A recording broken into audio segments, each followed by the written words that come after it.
It began with a trembling boy offering up the only thing he had, his dog, in exchange for protection.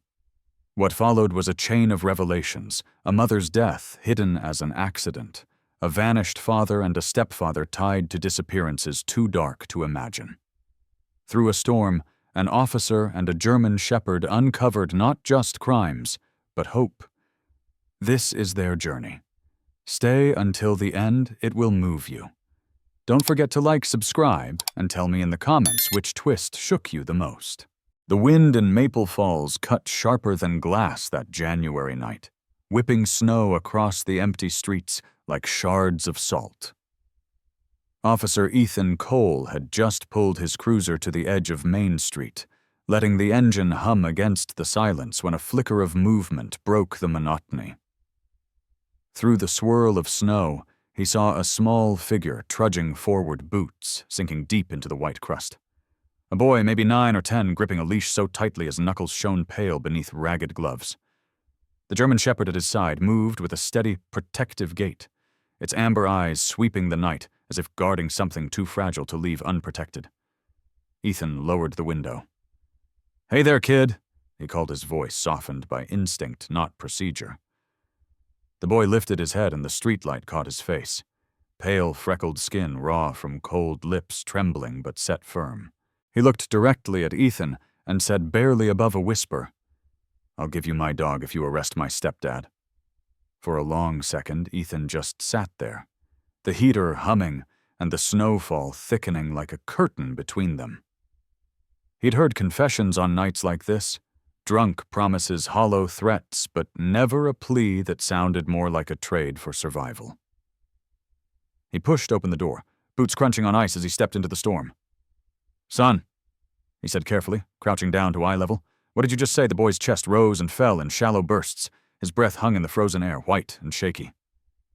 "You don't understand," he said, his voice breaking, then reforming like glass under pressure. "He hurts me. He hurt my mom, too. If I stay, he's going to do worse." The shepherd pressed closer to the boy's leg, its head brushing against his hip, as though punctuating each word with unspoken truth. Ethan studied the boy. The oversized coat clearly secondhand. The boots cracked at the seams, water seeping in. But what froze Ethan wasn't the clothing. It was the way the boy's eyes darted to the shadows, as if every dark corner might spit out the figure he feared most. Ethan glanced at the dog. The animal's posture was taut, not wild, but alert, every muscle strung like wire. He'd seen that look before in K9 partners trained to shield their handlers no matter the cost. "What's your name?" Ethan asked, steady. "Noah," the boy said, his voice small but unflinching. "Noah Miller." Ethan nodded slowly, filing it away. "And your dog?" Noah looked down at the shepherd, his voice a near whisper. "Ranger. He was my dad's. Before he left." The words trailed off, swallowed by the night. Ethan felt something old stir inside him, a memory of sand and sweat, and a German shepherd whose loyalty had ended under fire overseas. He blinked it away, focusing on the present. "Noah," he said gently, "you don't need to give me your dog. That's not how this works. You're not in trouble. You're safe right now, okay?"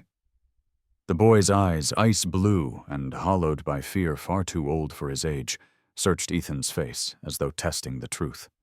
His lips trembled, but he didn't cry. Instead, he whispered, "Promise." Ethan crouched lower, leveling his storm-gray eyes to the boy's. "Promise," he said firmly. The word felt heavy, a vow weighed down with more than law, with something deeply personal. Ranger gave a low rumble, almost like a sigh, before settling at Noah's feet, snow crusting along his sable fur. Ethan straightened, gesturing towards the cruiser. "Let's get you both inside out of the cold. We'll figure this out together." For a moment, Noah hesitated, glancing back at the white, blanketed road, as though expecting a shadow to emerge tall and merciless. But then, with Ranger pressing against him like a shield, he nodded. They crossed the few feet to the cruiser, boots slipping on ice.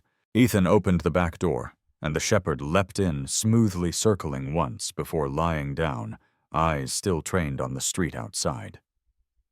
Noah followed, curling into the seat, arms wrapped around his knees. Ethan closed the door gently and leaned against the cruiser for a second, snow stinging his face. This wasn't just another call. This was a night that had shifted the ground beneath his boots. A boy with nothing left but a dog, offering that last piece as ransom for freedom. Ethan exhaled, steadying himself. Whatever story was waiting behind Noah's plea, it was darker than the storm closing in around them. He slid back into the driver's seat, the cruiser's heater blasting against the cold, and drove toward the sheriff's station. In the rearview mirror, Noah's small frame trembled beneath his coat ranger's head resting on his knee, like a silent oath. Ethan gripped the wheel tighter, eyes fixed on the snow-covered road. The night had only just begun. Inside the sheriff's small station, the heater rattled against the cold, filling the lobby with a faint, metallic hum. Officer Ethan guided Noah and Ranger into a side office, a room meant for late-night interviews and paperwork, rather than broken children. The boy sat stiffly in a chair too large for him, his oversized coat slipping from his shoulders, his fingers still knotted around the dog's leash, as though letting go might unravel everything. Ranger lay at his feet, ears flicking at every creak in the building. Ethan removed his gloves and crouched again, trying to catch the boy's eyes. "Noah, I need to understand what you meant back there. Can you tell me about home?" The boy's gaze dropped to his boots, the cracked leather dark with melted snow. For a long time he didn't answer, his breath hitching in his chest. When he finally spoke, his voice was so low, Ethan had to lean forward to hear it.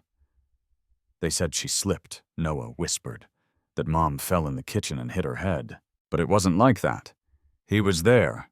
Richard was there. He was yelling and she tried to leave. I saw him grab her. She screamed. Then she didn't get back up." His voice broke the words, dissolving into air. Ethan felt the weight of the statement settle like lead in his chest. He'd read reports like these before.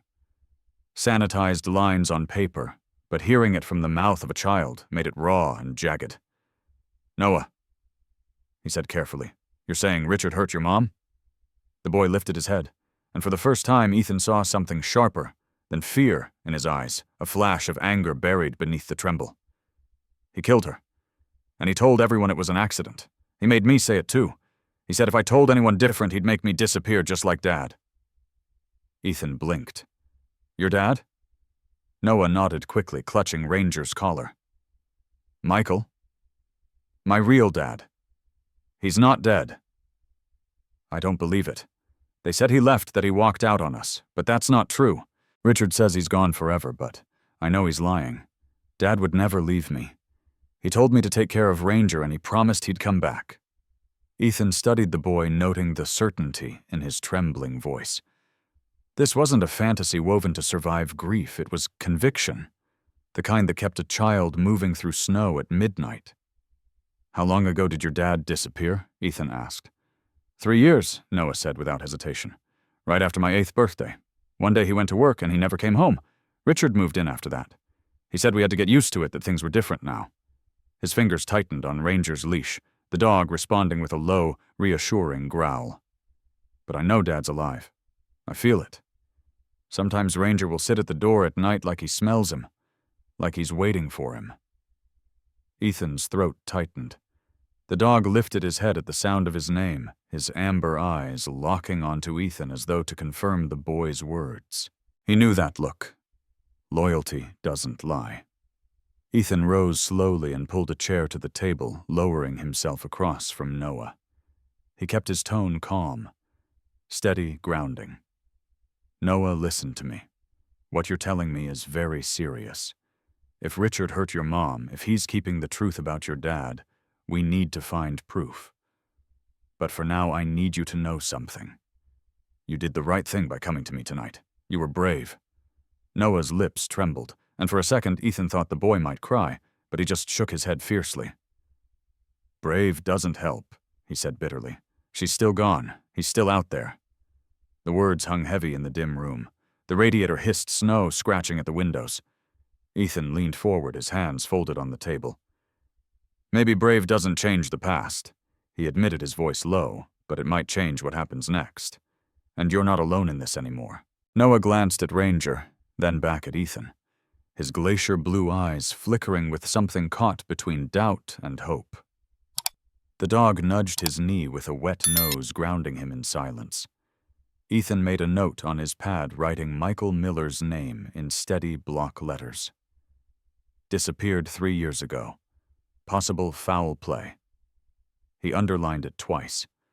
He'd heard whispers in this town, rumors of men who went missing around the time Richard Hale showed up, but they had always seemed like smoke without fire. Now he had a boy staring across from him, pale and raw, saying the smoke was covering a body. Noah, Ethan said gently, "You said Richard told you he'd make you disappear. Has he hurt you too?" The boy hesitated, then tugged his sleeve up just enough to reveal faint yellow bruises along his wrist. "He says I'm weak," Noah muttered, "that I have to learn how to be tough. But I don't want to be tough like him. I just want my dad back."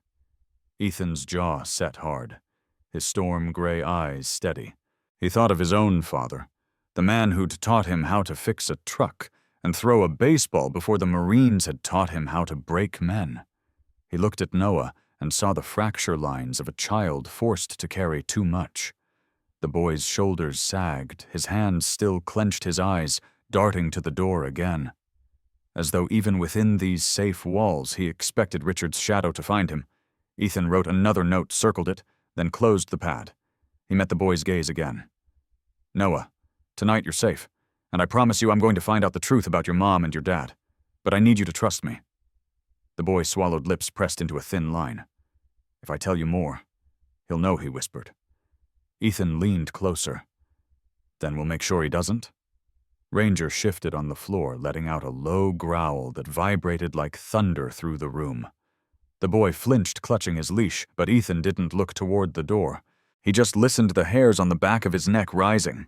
The office light buzzed faintly, casting a pale yellow glow over the cracked linoleum floor. Snow still pressed against the windows, a storm wrapping the small sheriff's station like a white cocoon. Ethan studied Noah across the table, the boy's eyes hollow, but burning with the kind of certainty only children carried when they clung to the scraps of truth left to them. Ranger lay curled at Noah's feet, his chest rising and falling with a rhythm that seemed too calm for the weight of the night. Ethan had seen dogs like this before, dogs that were more than companions, dogs that were living pieces of their handlers' souls. He leaned back in his chair and asked carefully, "You said Ranger was your dad's. Can you tell me about that?" Noah's fingers tightened around the leash as if the answer might slip away if he didn't hold on hard enough. His voice came soft but steady, words carrying the sting of memory. "Dad got him when Ranger was just a puppy. Said every boy needed someone to watch over him, even when Dad couldn't be there. Ranger was supposed to be mine when I was old enough, but Dad kept him trained like a soldier almost. He said a good dog knows how to protect what matters most." The boy's lip trembled, and he pressed his cheek briefly against Ranger's head. When Dad disappeared, Ranger stayed. "Richard tried to get rid of him, said we didn't need a mutt in the house, but I wouldn't let go. Ranger's the only piece of Dad I have left. He's proof Dad was real. Proof he didn't just walk away." Ethan let the words sink in, watching the boy's hand curl into the shepherd's sable fur. He remembered moments half a world away, a younger version of himself crouched behind broken walls, his own canine partner Axel pressing against him, ears twitching at every sound in the desert night. Axel had saved his life more than once, lunging into danger without hesitation, eyes blazing with a loyalty Ethan never deserved. And then one day Axel hadn't made it back. Ethan had carried the weight of that loss like a scar no one could see, a silence that grew louder in moments like this. He exhaled slowly, rubbing a hand across his jaw, and met Noah's eyes again. "You're right to hold on to him," Ethan said quietly. "A dog like Ranger. He's more than a pet. He remembers things. He carries things for you." Noah blinked confused for a moment, but the tension in his shoulders softened slightly, as if someone finally understood what Ranger meant. Ethan pulled out his notepad again, flipping to a clean page. His pen scratched across the paper. Michael Miller disappeared 3 years ago. Wife deceased, under suspicious circumstances. Stepfather Richard Hale present at both incidents. Possible ongoing abuse. The notes looked stark in black ink, but they matched the gut feeling building in Ethan's chest. He glanced at the boy's bruised wrist, the fear carved into his posture, the unwavering way he clung to Ranger. This wasn't a case to shuffle through paperwork. This was a line drawn in ice and blood. "Noah," Ethan said, steady but firm, "I need you to tell me everything you can about Richard. Where he goes, what he does, anything strange." The boy hesitated, chewing the inside of his lip, and for a moment Ethan thought he might shut down. Then Ranger lifted his head, nudged Noah's knee, and the boy straightened slightly as if drawing courage from the touch. "He leaves late sometimes," Noah whispered. "Drives north. Says it's for work, but he doesn't have real work. He takes the truck, and he's gone all night. When he comes back, he smells like smoke and oil, and sometimes he has dirt on his boots, like from the woods." Ethan scribbled fast, his mind piecing fragments together. Richard Hale, a man already tied to whispered rumors in town, driving north into the mountains, where old logging cabins still dotted the landscape, places perfect for hiding things no one wanted found. He looked back at Noah, lowering his voice. "Did your dad ever take Ranger north?" To those woods, Noah shook his head quickly. "No. Dad hated those roads. Said they were for people who didn't want to be seen. But Richard—" His voice faltered. He stared at the floor and whispered, "Richard doesn't want to be seen." Ranger gave a low growl, not hostile, more like an echo of what Noah had just said, a sound that resonated deeper than language. Ethan reached down and brushed his fingers against the dog's fur. Ranger's amber eyes met his steady and unflinching, and for a moment Ethan felt Axel again, the unspoken promise of a partner who knew things words could never catch. Ethan straightened, his jaw set. This wasn't just a child's story. This was a trail faint but real, and he could almost see where it led. He remembered Axel's sacrifice, remembered the vow he'd made that day to never look away from what mattered. Now here was a boy and a dog carrying pieces of a father lost in the dark. Ethan wouldn't let their voices vanish into the snow. He stood pulling his coat tighter. "Noah, I'm going to need help from someone who works with families. Someone who can make sure you're safe while I dig into this. You and Ranger are staying here tonight. You'll be protected." The boy nodded faintly, though his eyes stayed wary, like shadows could slip under locked doors. Ranger's gaze never left Ethan, as if judging the weight of his promise. Ethan looked back, steady. He wasn't going to fail them. The office door creaked open just as Ethan was jotting another note, and the sudden rush of cold air carried flakes of snow inside before the door clicked shut again. A woman stepped in, brushing off her coat sleeves, her dark hair tucked under a wool beanie. She had kind brown eyes, but carried herself with a quiet determination that reminded Ethan of people who had spent years walking into rooms filled with broken families and trying to stitch something back together. She extended a gloved hand toward him. "Officer Cole. I'm Laura Perez, Child Protective Services. I got your message." Ethan shook her hand firmly and gestured to the boy seated with Ranger at his feet. "This is Noah Miller. He came to me tonight. We need to keep him safe." Laura crouched down, lowering herself, so her gaze was level with Noah's. Her voice softened, patient and steady, as though each word had been carefully chosen not to scare him. "Hi, Noah. I'm Laura. I work with kids who have had to go through things they never should. You're not alone now." Noah shifted in his chair, his hands tightening on the leash until Ranger stirred and pressed closer to his leg. His blue eyes darted between her face and the floor. He didn't speak, but the tension in his shoulders said enough. Laura slowly straightened and turned toward Ethan. "You said Richard Hale is the stepfather?" Ethan nodded. Laura's jaw tensed slightly, her words lowering into something more measured. "I've seen his name before, more than once. There were case files when I was still in Helena. Kids who vanished without explanation, all with some indirect tie to Richard Hale. But every report was buried. No charges ever stuck. No proof that could hold in court. Just smoke, never fire." Ethan's eyes narrowed. "And nobody pressed it." Laura shook her head. "Not enough evidence. Rumors, whispers, inconsistencies in testimony, but the pattern was there. Too many disappearances clustered around his name for it to be chance. Ethan felt the weight of her words settle deep. He turned back toward Noah. "You hear that, son? What you're telling us could be bigger than just one house." Do you understand? Noah's small shoulders hunched, and for a long moment he said nothing. His lips parted, then closed again like he was weighing whether speaking would cost him too much. Finally, he whispered so softly Ethan had to lean forward. "He goes at night." Laura crouched again, her voice gentle. "Where does he go, Noah?" The boy swallowed hard, glancing at the door as if even talking about it might summon Richard from the shadows. "He takes the truck. The old green one with the dent in the side. He tells me to stay in my room. But I hear it. Tires on the gravel. Always after midnight. He drives north. I know because the sound fades toward the woods. He thinks I don't notice." His fingers twisted the leash until his knuckles whitened. Ranger lifted his head and gave a low growl, as if affirming the boy's words. Ethan steadied his voice, trying not to press too hard. "Do you know what's in the woods?" Noah nodded faintly, his eyes glassy with fear.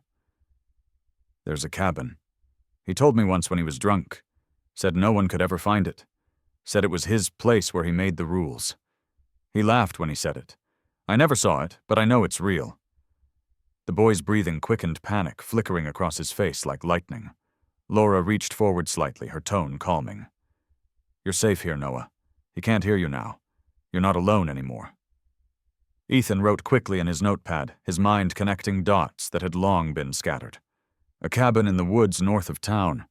Disappearances stretching back years. A man who had slipped through every crack in the system. He looked at Laura, his expression hardening. If what Noah says is true, then Richard Hale has been using that cabin for more than drinking trips. We need to find it. Laura nodded, her eyes grim. We can start with property records and vehicle logs, but if he's been smart, it won't be in his name.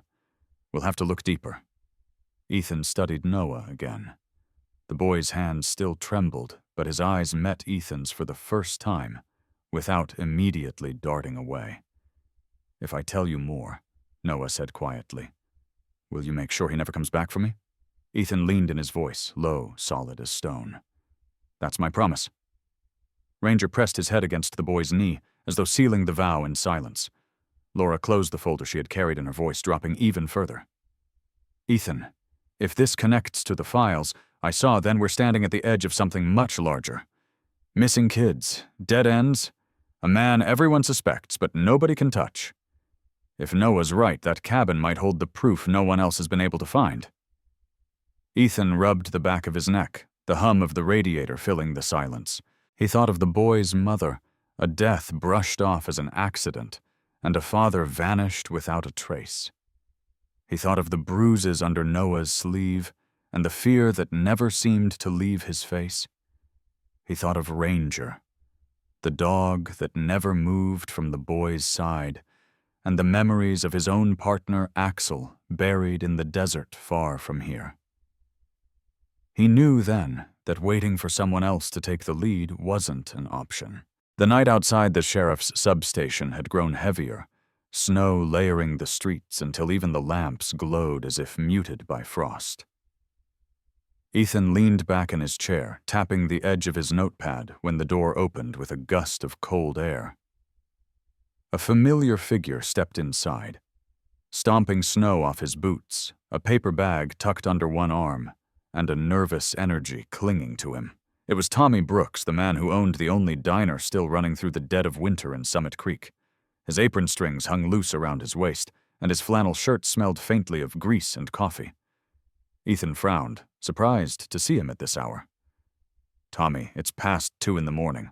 What brings you here?"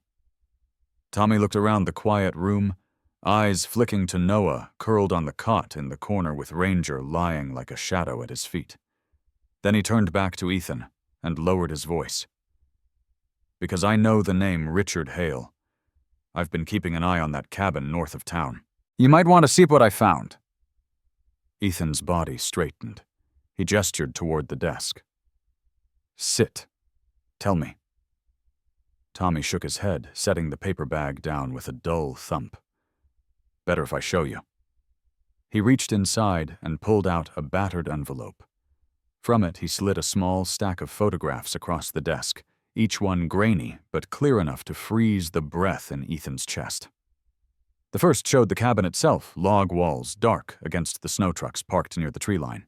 The second showed a tall figure emerging from the shadows, his profile unmistakable even under the heavy parka and cap. Richard Hale. Ethan's jaw set as he pulled the photo closer. Laura, who had been quietly leafing through reports in the corner, walked over, her eyes widening. "That's him," she whispered. "That's Richard." Tommy nodded grimly. "I used my cousin's drone. Been flying it on weekends. Figured I'd catch deer or maybe trespassing hunters. But then I saw Hale up there night after night. Trucks going in, kids, maybe. I didn't want to believe it, but I couldn't sit by." Ethan flipped to the next photo, his hand freezing in mid-turn. His storm-gray eyes sharpened, and a pulse hammered in his throat. It wasn't Richard this time. In the blurred corner of the frame, caught just as the cabin door swung open, was a thin, gaunt man with hollow cheeks and a beard.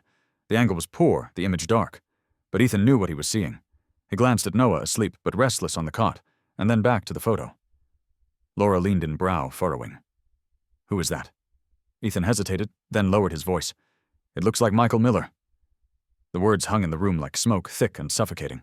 Laura blinked, shaking her head. "Noah's father, but he's been missing 3 years." Tommy scratched the back of his neck, his eyes darting between them. "I wasn't sure what I was seeing. Could be someone else. But when I heard the boy's name tonight, I had to come. I figured you'd want to see for yourself." Ethan stared at the photo again, feeling the weight of years pressing down. He remembered the way Noah's voice had cracked when he said he believed his father wasn't dead. Now the image on the table seemed to whisper the same truth. Ranger stirred, lifting his head from the floor as if sensing the tension in the room. He gave a low whine, his amber eyes locked on Ethan as though urging him not to dismiss what lay before them. Ethan pressed his hands flat on the desk, trying to steady his breath.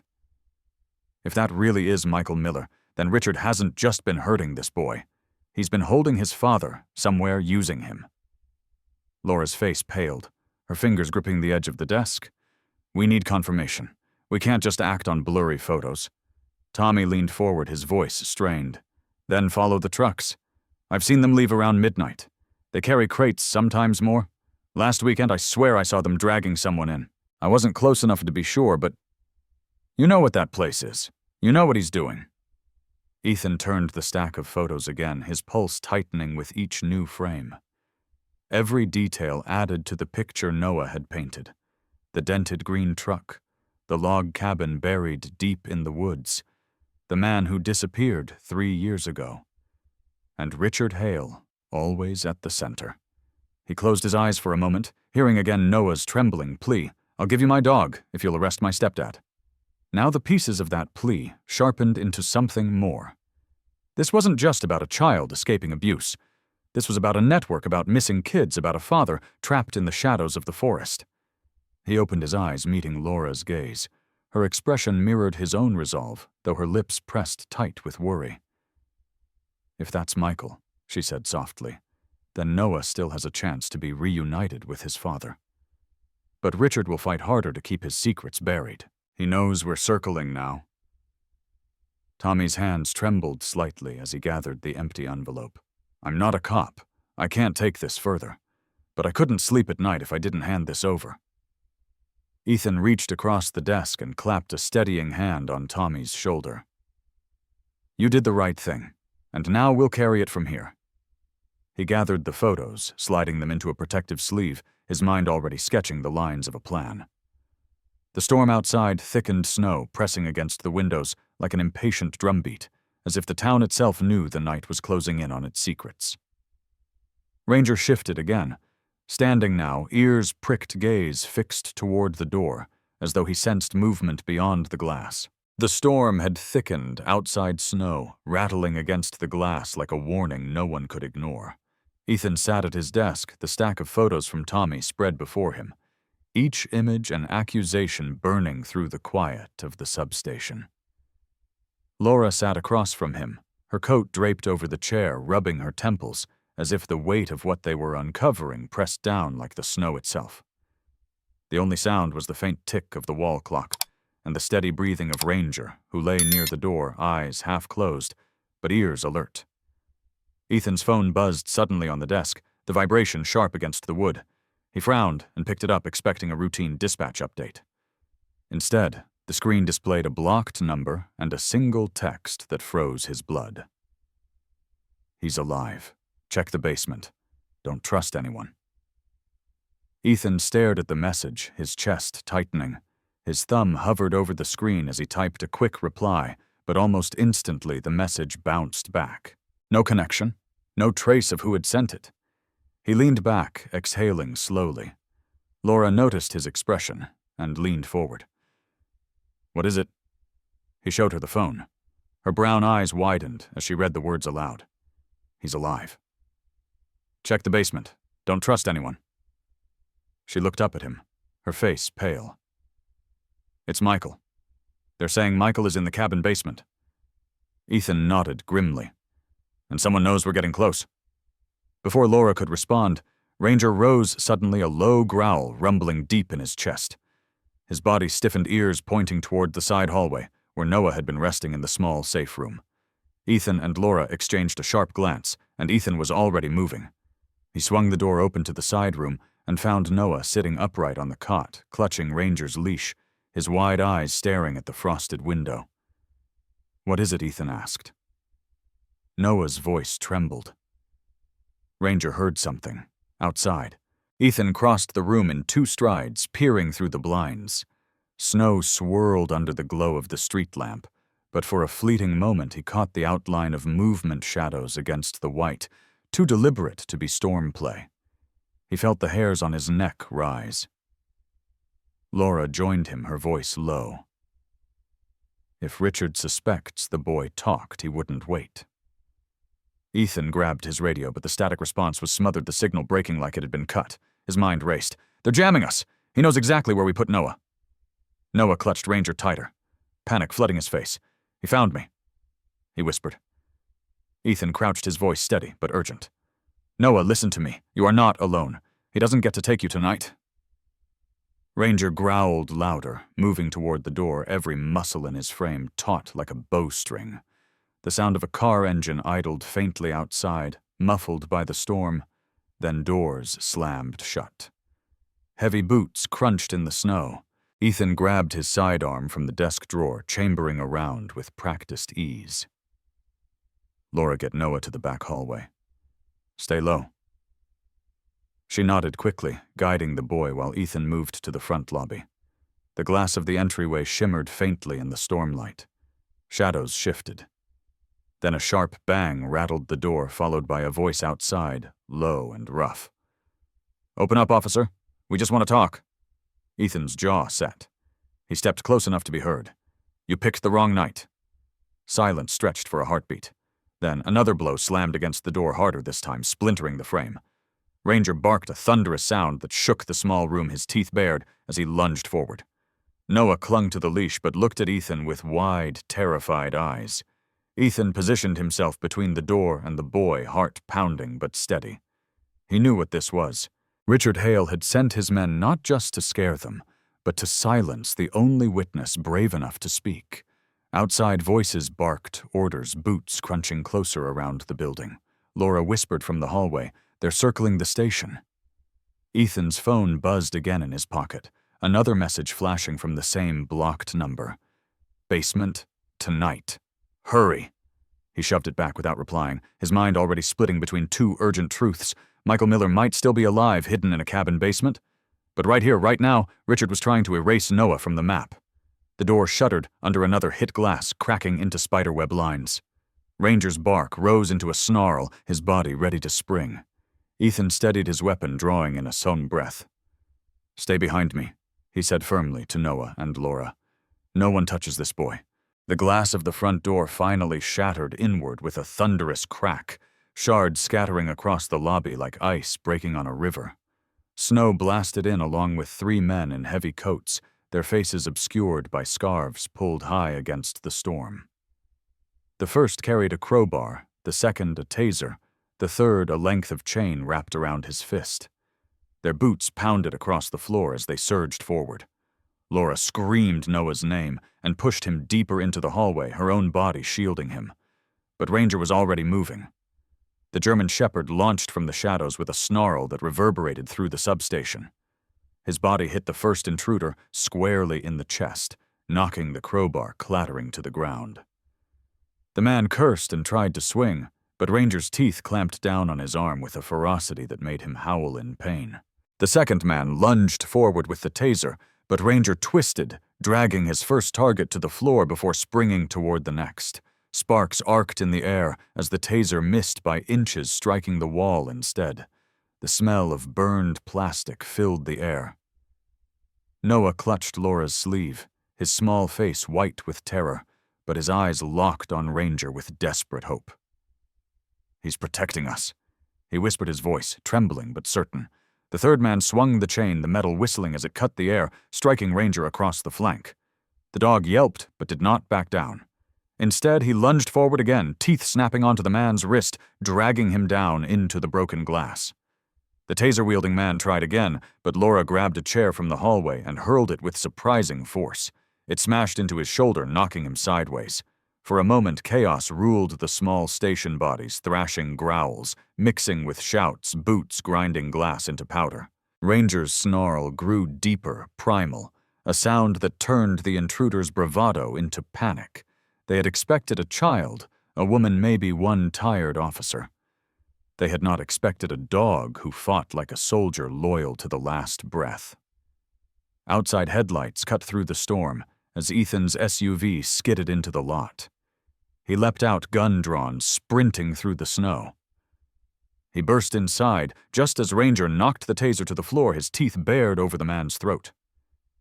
Ethan's storm-gray eyes took in the scene. In one glance, Noah pressed against the wall, Laura holding him tight. Three men sprawled across the floor with Ranger standing between them, like a living wall of muscle and fury. He raised his weapon, shouting, "Sheriff's Department, don't move." But the intruders were already broken, clutching wounds, blood seeping through coats, eyes wide with the realization they had underestimated everything. Ethan secured them quickly, his cuffs clicking over trembling wrists. His breath came hard, not from exertion, but from the shock of how close it had come. He glanced at Laura, who was pale but steady, one arm still curled protectively around Noah. Then he looked at Ranger, his chest heaving, his coat matted with glass and blood, but his eyes still burning. Ethan crouched, resting a steady hand on the dog's shoulder. "You did good, boy," he whispered. Ranger leaned into the touch, his growl finally easing. For a brief moment, silence returned to the station, broken only by Noah's soft sobs against Laura's coat. But Ethan's relief was thin, quickly swallowed by the grim reality pressing in. These weren't random thugs. The precision of their timing, the way their radios crackled faintly, with encrypted chatter, the tools they carried, it all spoke of something larger. Richard Hale hadn't just sent a couple of drunks with threats. He had sent men trained enough to breach a sheriff's substation in a snowstorm, men who knew how to jam communications and strike without hesitation. Ethan stood, his mind racing. He thought of the anonymous text, the cabin, the basement. He thought of the photos Tommy had delivered and the figure in the shadows who looked like Michael Miller. And now he knew Richard was already moving faster than them, willing to risk everything to erase Noah before his secrets spilled further. Laura caught his gaze, her voice low but sharp. He knows Noah talked." Ethan nodded, his jaw tightening. "And he's not alone. This isn't just one man with a cabin. This is a network. Logistics manpower money. We're up against something bigger than Summit Creek." Noah sniffled, lifting his tear-streaked face, his small voice breaking through the silence. "He won't stop, will he?" Ethan crouched again, meeting the boy's frightened gaze with steady resolve. "Not while we're breathing. But he underestimated you, Noah. And he underestimated Ranger." Ranger pressed closer to Noah, tail brushing against the boy's leg, his body a living shield even in exhaustion. Outside, the storm howled louder, as if the mountains themselves were bearing witness to the war unfolding in their shadows. Ethan knew tonight was just the opening move. Richard had made it clear he would strike without hesitation, and that meant they had to move faster, sharper, before the storm swallowed them whole. The morning after the attack, Summit Creek felt like a town holding its breath. Snow still clung to the rooftops, but the storm had finally broken, leaving an eerie stillness behind. Ethan hadn't slept. His uniform was the same from the night before. The blood on his sleeve half scrubbed away his eyes, raw, with the kind of focus that came only when fatigue was crushed under urgency. Laura arrived at the substation with a folder under her arm, her face pale but determined. Noah was sent to a different safe house at dawn, guarded by a retired dispatcher and 2 deputies pulled from neighboring counties. Ranger had resisted leaving his side, but when Ethan opened the SUV door, the German Shepherd jumped in with sharp resolve, ready to keep moving. Now, hours later, Ethan and Laura parked outside a corrugated steel warehouse on the edge of town, one of several properties traced back to shell companies tied to Richard Hale. The building loomed gray and silent against the white drifts, its chain-link fence topped with rusted barbed wire. Ethan cut the engine and stared at it for a long moment. "This is where the trail leads," he said quietly. Laura adjusted her gloves, clutching the folder tighter. If Richard's been hiding people, this would be a place to keep them off the books. Ranger whined softly from the back seat, his amber eyes sharp on the warehouse, as if he already sensed something inside. Ethan checked his sidearm, then slipped through a gap in the fence. The air inside the yard smelled of oil and rust, faint traces of diesel soaked into the snow where trucks had once parked. Laura followed close, her boots crunching quietly. They found a side door half shielded by pallets. The lock was old, but not secured. Ethan forced it open, and the hinges groaned in protest as a wave of cold, stale air rolled out. The interior was cavernous, lit only by streaks of daylight slipping through high windows. Dust clung to every surface. Rows of shelving stretched deep into the shadows, stacked with crates and tarps. The silence was heavy, broken only by the occasional drip of melting snow from the roof. Ranger padded forward, nose to the concrete floor, his tail stiff as a rod.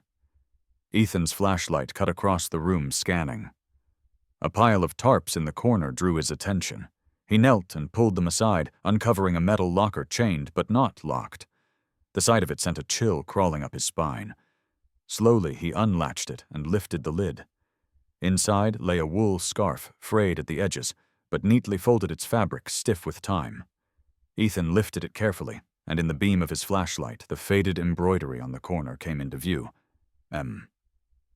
His breath caught.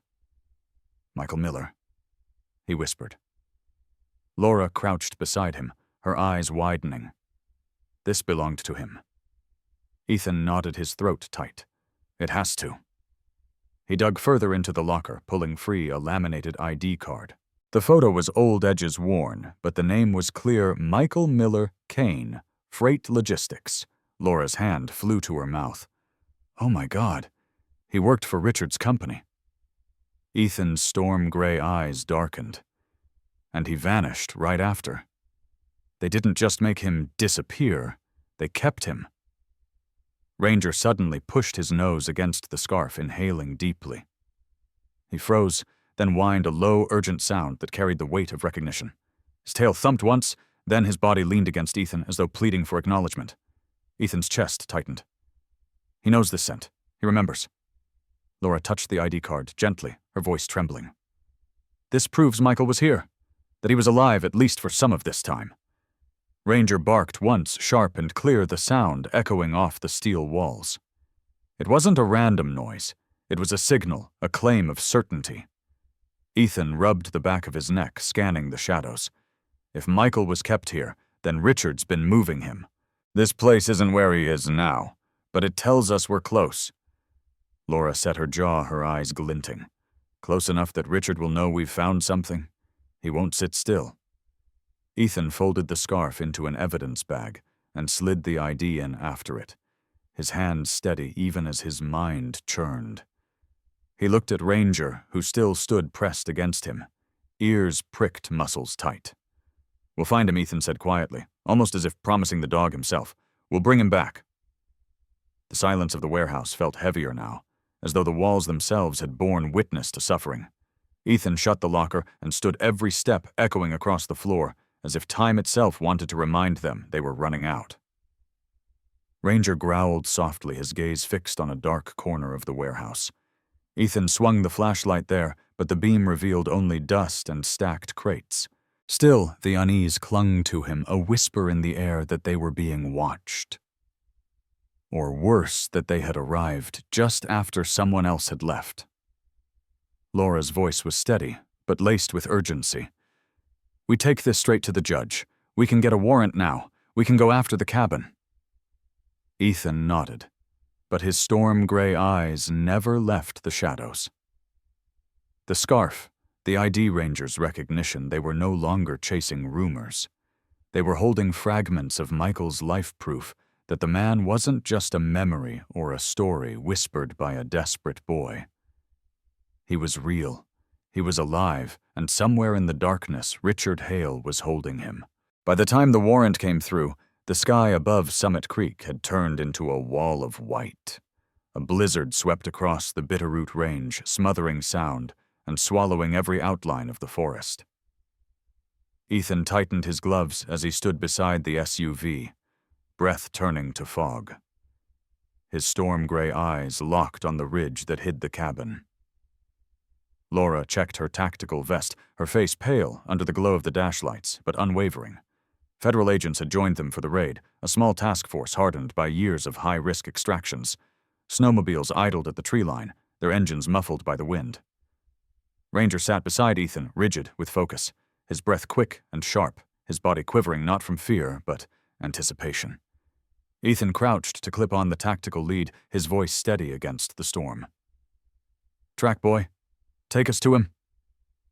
Ranger's ears pricked nose to the ground, and then he pulled forward, leading the team into the dark woods. The snow was waist-deep, in places the trees bending under ice, the world reduced to shadows and white noise. Ethan followed close, his rifle slung across his chest, Laura a step behind with her sidearm ready. The agents fanned out silent, but tense, their gear blending into the storm. When the cabin finally emerged from the blur, it looked more like a ghost ship than a home, its windows dark, trucks half buried in snowdrifts, smoke curling faintly from a chimney. Ethan raised a hand, signaling a halt. Hearts pounded in unison. The team split, circling wide to cover both entrances. Ethan kept his eyes on the front door, his grip tight. Laura's voice was a whisper in his ear. "This is it." He nodded once, then moved. The door burst inward under the weight of their pushwood, splintering as the team stormed in. The air reeked of damp wood, diesel, and fear. Ranger shot ahead, his paws pounding across the floor. They cleared the first rooms, empty, cold, filled with crates and scattered tools. Then, a muffled cry carried up through the floorboards. Ethan's heart jolted.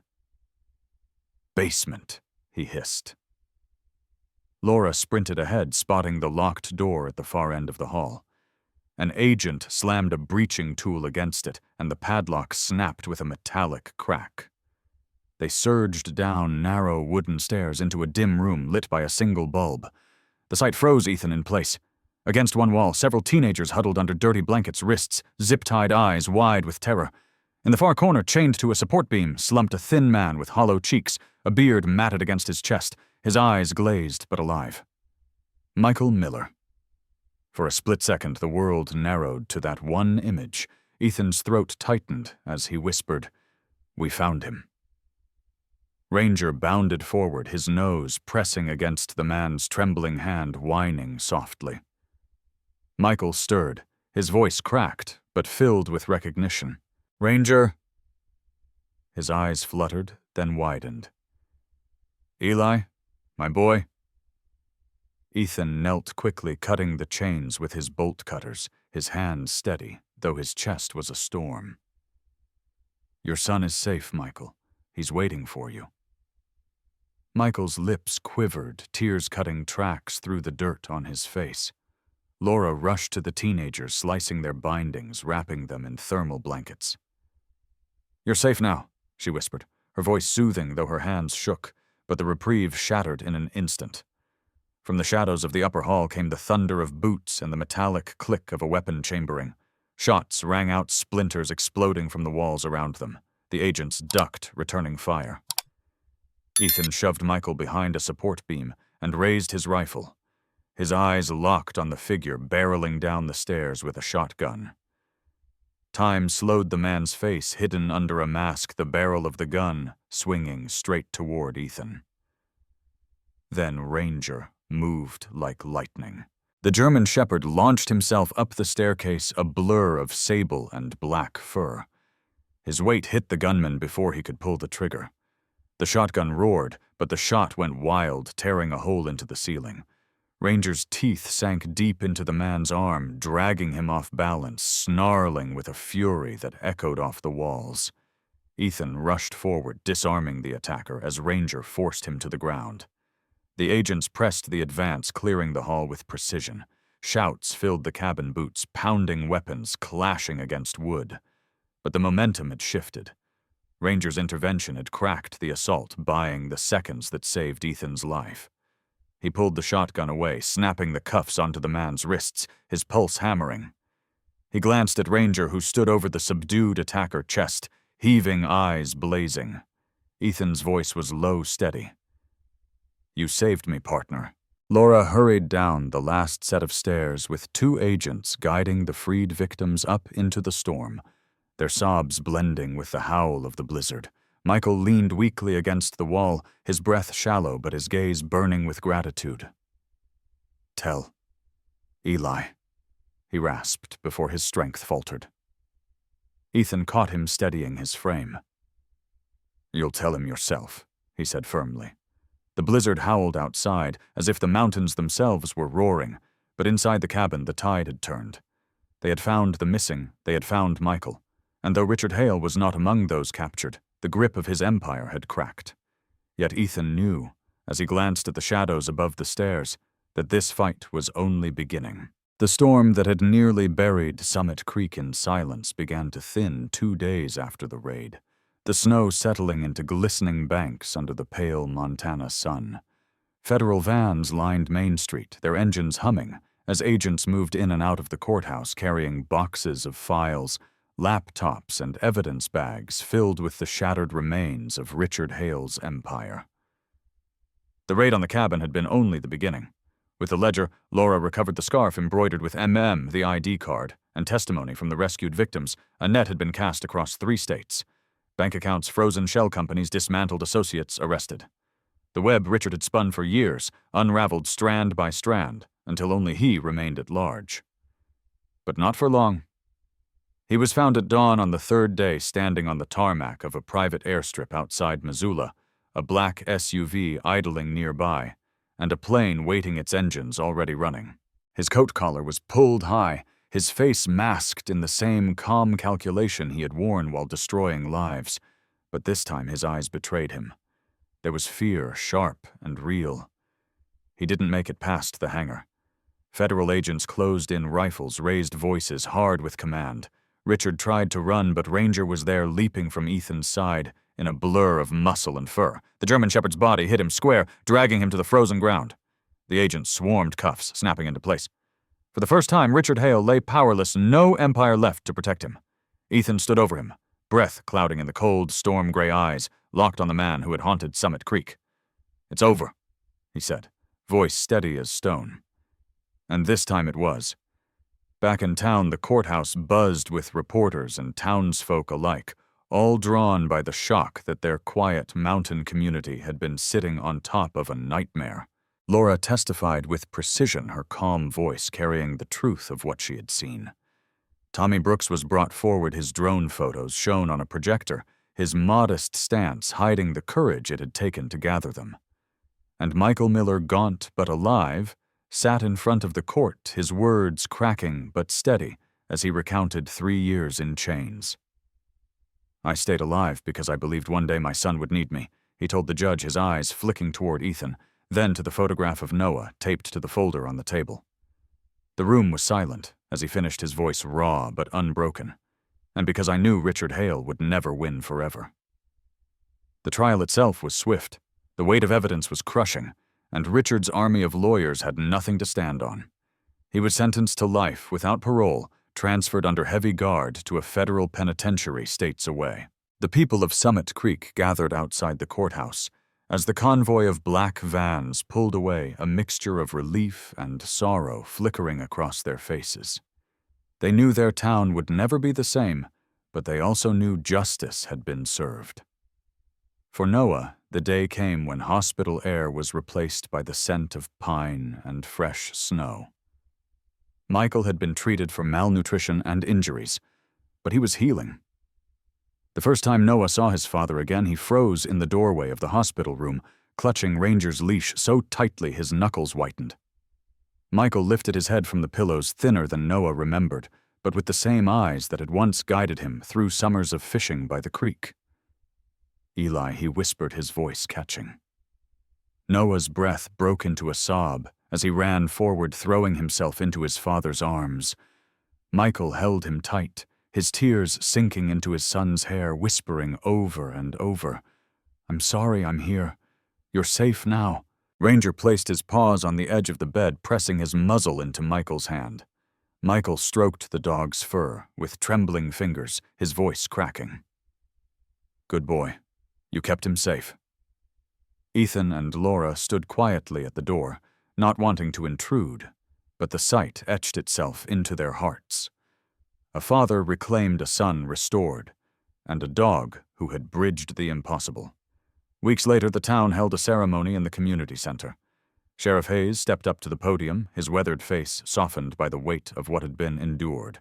Beside him stood Ethan, uniform-pressed badge gleaming, and Laura in her new role as Director of Child Protection. And in front of them, wearing a fresh harness stamped with the town's seal, was Ranger. The crowd erupted into applause as Hayes clipped a new tag onto the harness, Summit Creek Sheriff's K-9 Valor. Ethan crouched beside him, his voice low but proud. "From a boy's last hope to the town's hero. You earned it, partner." Ranger barked, once tail wagging, his amber eyes reflecting the lights above. Noah stood with Michael in the front row, his small hand gripping his father's tightly, his face alight with a smile that had been gone for too long. When Ethan's eyes found his, Noah mouthed a single word, "Thank you." That night, as snow fell gently outside and the town began to breathe again, Ethan walked Ranger along Main Street.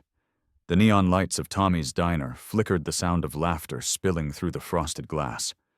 For the first time in months, the air felt lighter. He looked down at Ranger, who trotted proudly at his side, then toward the mountains where the cabin once loomed like a shadow. The storm was over. Evil had been dragged into the light, justice had been served. And what was once a desperate bargain, a boy offering his dog in exchange for safety, had become something no storm could erase, a bond unbreakable and true. If this story stayed with you, make sure to subscribe so you don't miss the next one. Which twist caught you most off guard? And where in the world are you watching from? Share it in the comments. I'd love to see how far this story travels.